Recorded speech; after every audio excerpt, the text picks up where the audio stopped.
नमस्कार विद्यार्थी मित्रांनो, मी डॉक्टर एस.आर. शेळके. आजच्या लेक्चरमध्ये आपण विदेशी व्यापारासंबंधीचा जो पत्रव्यवहार आहे त्यासंबंधीची माहिती आपण अभ्यासणार आहोत. या अगोदरच्या लेक्चरमध्ये आपण विदेशी व्यापारामध्ये जो पत्रव्यवहार केला जातो त्यामध्ये व्यावसायिक कागदपत्रे त्याचं आपण दोन भागामध्ये विभाजन करून मुख्य कागदपत्रे आणि सहाय्यक कागदपत्रे किंवा सहाय्यक दस्तऐवज, सहाय्यक निर्यात दस्तऐवज किंवा मुख्य निर्यात दस्तऐवज अशा पद्धतीने आपण त्याची म्हणजे चर्चा केलेली आहे. आज आपणाला या ठिकाणी मुख्य दस्तऐवजामध्ये एकूण 8 दस्तऐवज आहेत आणि सहाय्यक दस्तऐवजामध्ये सुद्धा एकूण 8 दस्तऐवज आहेत. म्हणजे पत्रव्यवहार करताना एकूण 16 दस्तऐवज आहेत. त्यापैकी 8 दस्तऐवज मुख्य दस्तऐवजामध्ये आणि 8 दस्तऐवज सहाय्यक दस्तऐवजामध्ये त्या ठिकाणी समाविष्ट होतात. त्याची चर्चा आपण केलेली आहे. आज आपण नंबर 2 वस्तूशी संबंधित असणारी कागदपत्रं कोणती आहेत, म्हणजे आंतरराष्ट्रीय व्यापारामध्ये वस्तूशी संबंधित असणारी कागदपत्रे, डॉक्युमेंट्स रिलेटेड टू गुड्स. तर पहा, वस्तूशी संबंधित असणारी जी कागदपत्रं आहेत ती कागदपत्रं आपणाला पुढील प्रमाणे या ठिकाणी सांगता येतील. त्यामध्ये पहिला आहे पहा निर्यात बीजक, म्हणजे एक्सपोर्ट बिल ज्याला म्हणता येईल आपण, ते निर्यात बीजक हे वस्तूशी संबंधित असणारं कागदपत्र आहे. हे विक्रेत्या व्यापाऱ्याचे बिल असते. यात वस्तूचं प्रमाण म्हणजे वस्तूची मात्रा, किती वस्तू विकलेल्या आहेत, वस्तूची मात्रा असते. पॅकेजेसची संख्या किंवा पॅकिंगवरील गुण, जहाजाचे नाव, गंतव्य बंदर म्हणजे ज्या ठिकाणी हे जहाज म्हणजे पोचणार आहे, ज्या ठिकाणाहून निघालेलं आहे आणि ज्या ठिकाणी पोचणार आहे त्या बंदराचं नाव त्या ठिकाणी असते, त्या निर्यात बीजकामध्ये असते. त्याचबरोबर वितरण व अटी व देयके इत्यादी वस्तूची माहिती त्यामध्ये दिलेली असते. म्हणजे निर्यात बीजकामध्ये ही माहिती समाविष्ट असते. कोणकोणती अजून एकदा सांगतो मी तुम्हाला. वस्तूची मात्रा, त्याचबरोबर पॅकेजेसची संख्या, पॅकिंगवरील गुण, जहाजाचे नाव, गंतव्य बंदर, वितरण म्हणजे ज्या ठिकाणी जहाज पोचणार आहे असं ठिकाण म्हणजे गंतव्य बंदर, वितरण व अटी, देयके इत्यादी वस्तूची माहिती ह्या बीजकामध्ये दिलेली असते. त्यानंतर वस्तूशी संबंधित असणारं दुसरं प्रमाणपत्र, दुसरं म्हणजे दस्तऐवज, ते म्हणजे नंबर 2 तपासणीचे प्रमाणपत्र. तर पहा, ह्या तपासणीच्या प्रमाणपत्रामध्ये इन्स्पेक्शन सर्टिफिकेट, वस्तूची दर्जेदार गुणवत्ता सुनिश्चित करण्यासाठी सरकारने काही निर्यात एजन्सीद्वारे भारतीय निर्यात तपासणी परिषद सारख्या काही वस्तूंची तपासणी केली जाते. म्हणजे अशा संस्थेकडून वस्तूंची तपासणी केली जाते. त्याचा दर्जा काय आहे, गुणवत्ता काय आहे ही सुनिश्चित करण्याच्या दृष्टिकोनातून ही एजन्सी त्या ठिकाणी निर्माण करण्यात आलेली आहे आणि ह्या एजन्सीच्या माध्यमातून त्या मालाची तपासणी केली जाते आणि तपासणीपत्र दिलं जाते. वस्तूची तपासणी केल्यानंतर ही एजन्सी तपासणीचे प्रमाणपत्र त्या ठिकाणी जारी करते की निर्यात गुणवत्ता नियंत्रण व तपासणी अधिनियम 1963 अन्वये आवश्यक त्या वस्तूची तपासणी करण्यात आलेली आहे. अशा प्रकारचं प्रमाणपत्र ह्या एजन्सीमार्फत त्या ठिकाणी दिलं जाते. कारण प्रत्येक टप्प्यावर एका देशातून दुसऱ्या देशात हा माल जात असतो आणि अशावेळी फसवणूक होऊ नये कुणाचीही म्हणून जागोजाग त्यांची तपासणी केली जाते, पावलापावलावर त्यांची तपासणी केली जाते. तर अशा प्रकारचं तपासणी भारतीय निर्यात तपासणी परिषद किंवा अशा एजन्सीद्वारे त्या ठिकाणी प्रमाणपत्र दिलेलं असते आणि त्या प्रमाणपत्रामध्ये जो काही माल पाठवत आहोत तो माल अतिशय दर्जेदार आहे, गुणवत्ता पूर्ण आहे, अशा प्रकारची पूर्ण तपासणी त्या ठिकाणी करण्यात आलेली आहे असं प्रमाणपत्र त्या ठिकाणी दिलं जाते. त्यानंतर वस्तूशी संबंधित असणारा तिसरा दस्तऐवज आहे पहा पॅकिंग यादी. पॅकिंग यादी म्हणजे आपण त्या ठिकाणी जो माल पॅक केलेला आहे त्यामध्ये कोणकोणत्या प्रकारचा माल पॅक केलेला आहे त्याची यादी त्या ठिकाणी दिली जाते. पॅकिंग यादी हे दस्तऐवज, प्रकरण किंवा पॅकची संख्या आणि या पॅकमध्ये असलेल्या वस्तूच्या तपशिलाशी संबंधित निवेदनाच्या स्वरूपामध्ये हे दस्तऐवज असते. यात निर्यात केलेल्या वस्तू आणि त्या पाठविल्या जात असलेल्या फॉर्मची संपूर्ण माहिती त्या ठिकाणी ह्या पॅकिंग यादीमध्ये दिली जाते. म्हणजे आपण कोणकोणत्या वस्तू निर्यात केलेल्या आहेत, कोणकोणत्या वस्तू आपण त्या ठिकाणी पाठवलेल्या आहेत, त्याची मात्रा, गुणवत्ता, त्याची किंमत, ह्या सगळ्या गोष्टी त्या ठिकाणी ह्या पॅकिंग यादीमध्ये दिल्या जातात. त्यानंतर वस्तूशी संबंधित असणारं चौथं आणि शेवटचं जे प्रमाणपत्र आहे ते प्रमाणपत्र म्हणजे मूळ प्रमाणपत्र, उत्पत्तीचं प्रमाणपत्र. आलं लक्षात? सर्टिफिकेट ऑफ ओरिजिन हे प्रमाणपत्र ज्या देशात वस्तूचे उत्पादन केले जात आहे त्या देशास निर्दिष्ट करते. म्हणजे समजा भारतामध्ये एखादी वस्तू उत्पादित झालेली असेल तर ती भारतात उत्पादित झालेली आहे यासंबंधीचं हे प्रमाणपत्र असते. हे प्रमाणपत्र आयातदारास शुल्क सवलतीत किंवा इतर सूट हक्क सांगण्यास सक्षम करते. जेव्हा काही देशाकडून काही वस्तूच्या आयातीवर बंदी असते तेव्हा हे प्रमाणपत्र देखील त्या ठिकाणी आवश्यक असते.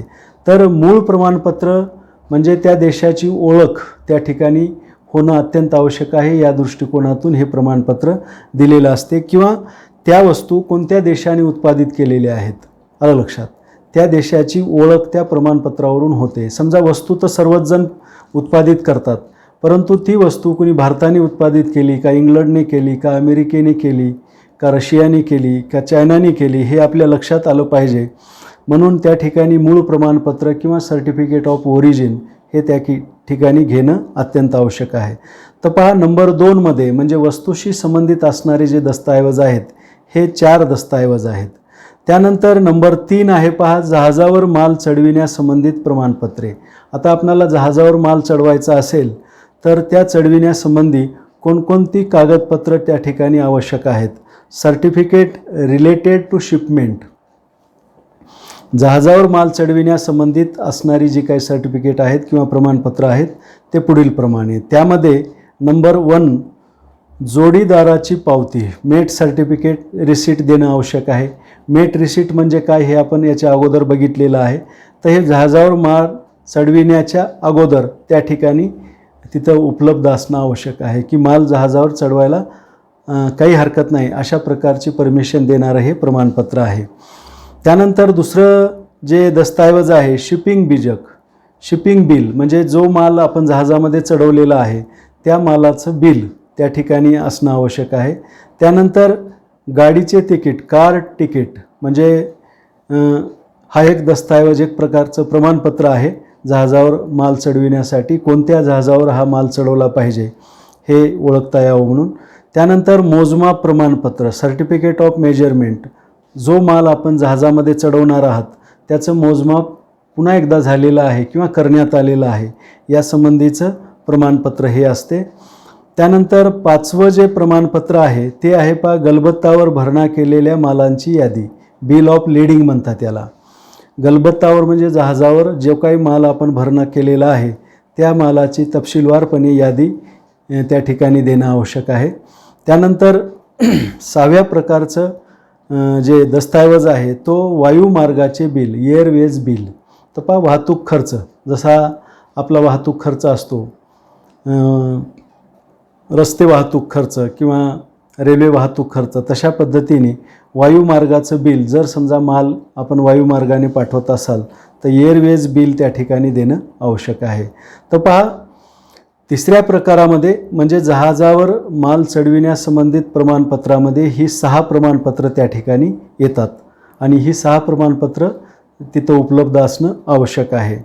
त्यानंतर नंबर 4 म्हणजे मुख्य शोधनाशी संबंधित कागदपत्रे. तपास शोधनाशी संबंधित जी कागदपत्र आहे, शोधन म्हणजे आता जो माल आपण पाठवलेला आहे त्या मालाचं बिल मिळणं आवश्यक असते.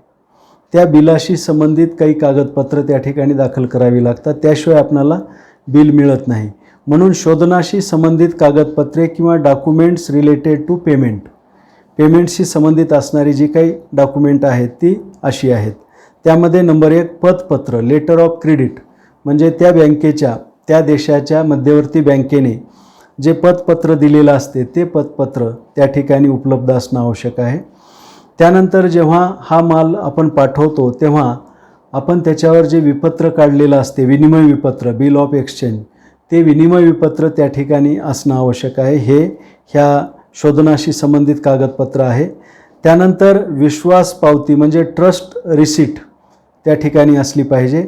त्यानंतर गहाण ठेवलेल्या मालमत्तेचे पत्र, जर समजा काही मालमत्ता आपल्याला गहाण ठेवावी लागलेली असेल तर त्या संबंधीचं प्रमाणपत्र त्या ठिकाणी असणं आवश्यक आहे. लेटर ऑफ हायपोथेकेशन असं त्याला म्हणतात.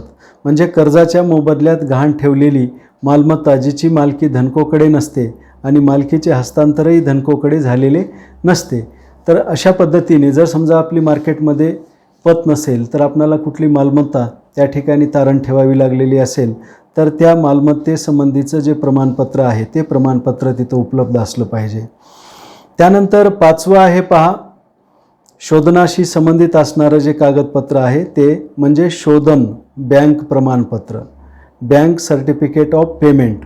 म्हणजे बँकेने शोधन करण्यासाठी दिलेलं जे प्रमाणपत्र आहे ते प्रमाणपत्र त्या ठिकाणी उपलब्ध असणं आवश्यक आहे. तर हे झाले पहा शोधनाशी संबंधित असणारी कागदपत्रे. ही कागदपत्रे उपलब्ध असल्याशिवाय कुठलीही बँक आपलं पेमेंट करत नाही. म्हणून पेमेंटच्या दृष्टिकोनातून पतपत्र, विनिमय विपत्र, विश्वास पावती, गहाण ठेवलेल्या मालमत्तेचे पत्र, शोधन बँक प्रमाणपत्र, हे सर्व प्रमाणपत्रे त्या ठिकाणी उपलब्ध असणं आवश्यक आहे. किंवा शोधनाशी संबंधित ही कागदपत्रे आहेत ती त्या आपल्याकडे तयार असली पाहिजे. त्यानंतर 5वा मुख्य प्रकार आहे पहा तपासणी संबंधित कागदपत्रे, डॉक्युमेंट रिलेटिंग टू इन्स्पेक्शन. तर मालाचं जेव्हा आपण माल निर्यात करतो किंवा इतर देशातून आयात करतो तेव्हा त्या मालाची पावलापावलावर तपासणी केली जाते. म्हणून अशा तपासणी संबंधित काही कागदपत्र त्या ठिकाणी असणं आवश्यक आहे. किंवा अधिकृत लोकांनी किंवा अधिकृत समितीने त्या मालाची तपासणी केलेली आहे आणि ते प्रमाणपत्र प्रदान करण्यात आलेलं आहे. किंवा अधिकृत अधिकाऱ्याने ते प्रमाणपत्र म्हणजे माल तपासून प्रमाणपत्र दिलेलं आहे असं प्रमाणपत्र त्या ठिकाणी असणं आवश्यक आहे. तर तपासणी संबंधित कागदपत्रे म्हणजे डॉक्युमेंट रिलेटेड टू इन्स्पेक्शनशी संबंधित असणारं जे दस्तऐवज आहे त्यामध्ये फक्त एकच प्रमाणपत्र आहे. ते प्रमाणपत्र म्हणजे तपासणीचे प्रमाणपत्र, सर्टिफिकेट ऑफ इन्स्पेक्शन. तर अशा पद्धतीने तपासणी संबंधित हे एक प्रमाणपत्र आहे ते त्या ठिकाणी उपलब्ध असणं आवश्यक आहे. तर पहा आयात निर्यात व्यापारासंबंधी जो काही पत्रव्यवहार होतो किंवा फॉरेन ट्रेड करस्पॉन्डन्समध्ये हे 5 प्रकारचा पत्रव्यवहार त्या ठिकाणी केला जातो. तर ह्या 5 प्रकारच्या पत्रव्यवहारासंबंधित जी काही कागदपत्रे आहेत, दस्तऐवज आहेत, ते दस्तऐवज त्या ठिकाणी उपलब्ध असणं आवश्यक आहे. तर पहा आपण या ठिकाणी सर्व दस्तऐवज पूर्ण झालेले आहेत. या ठिकाणी आपण थांबणार आहोत. धन्यवाद.